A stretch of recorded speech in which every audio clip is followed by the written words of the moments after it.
बहुपद किसी एक चर में व्यक्त किसी व्यंजक x की घात 3 प्लस 3x की घात 3 प्लस 2x प्लस 5 एक बहुपद है।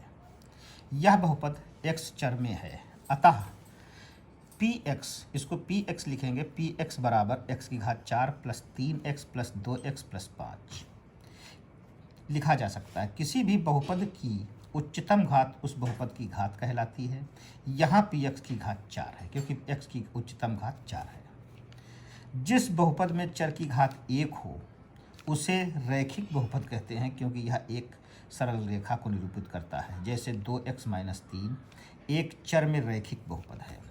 घात 2 के बहुपद को द्विघात बहुपद तथा 3 घात वाले बहुपद को त्रिघात बहुपद कहते हैं। यदि किसी बहुपद px बराबर x square minus 3x minus 4 में x का मान 2 रखने पर p बराबर 2 का मान 2 की घात 2 माइनस 3 गुणा 2 माइनस 4 बराबर 4 माइनस 6 माइनस 4 बराबर माइनस 6 प्राप्त होता है, तो x बराबर 2 रखने पर बहुपद का मान माइनस 6 प्राप्त होगा।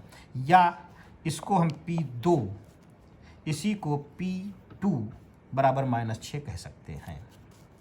यदि किसी बहुपद px में x square minus 2x plus 1 में x बराबर 1 रखने पर उसका मान 0 प्राप्त हो, अर्थात p1 बराबर 0 हो, तो उसे जिस मान को रखने पर शेषफल 0 प्राप्त होता है या मान 0 प्राप्त होता है वह बहुपद का एक शून्यक कहलाता है।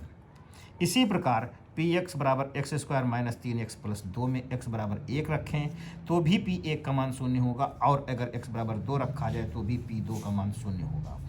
इस स्थिति में हम कह सकते हैं कि x बराबर 1 या 2 दोनों ही रखने पर 0 प्राप्त होते हैं, इसलिए x बराबर 1 या 2 दोनों ही इस बहुपद के शून्यक होंगे।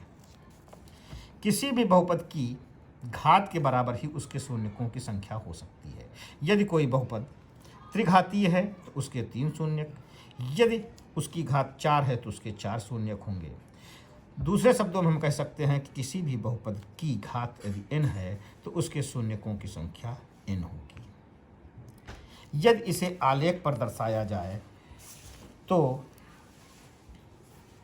आकृति 2.6 पेज 26, ये देखिए चित्र में दिखा रहा हूँ।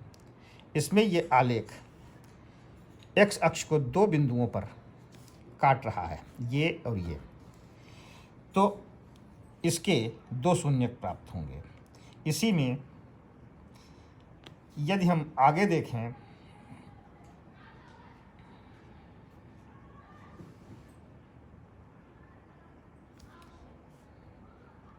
आकृति 2.3 में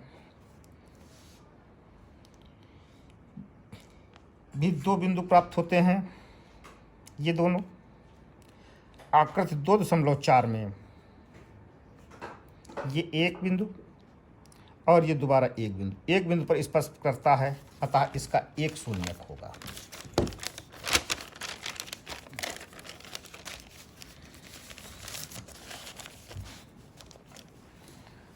आकृति 2.5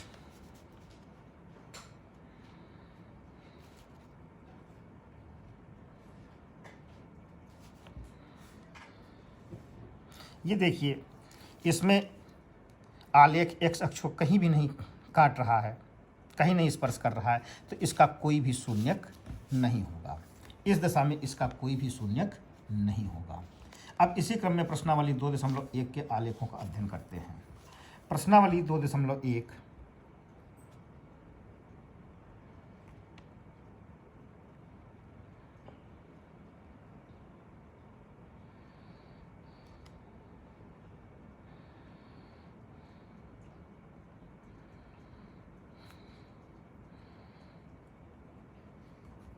ये है। इसमें ये पहला पार्ट है, इसमें x अक्ष को कहीं नहीं काटता है तो इसका कोई भी शून्यक नहीं है। दूसरे पार्ट में एक बिंदु पर काटता है तो इसका एक शून्यक है। तीसरे पार्ट में 1 2 3,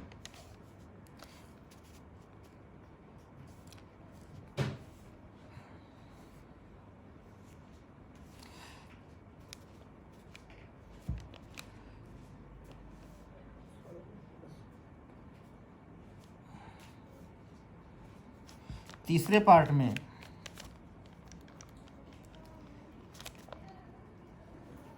तीन शून्यक हैं। चौथे पार्ट में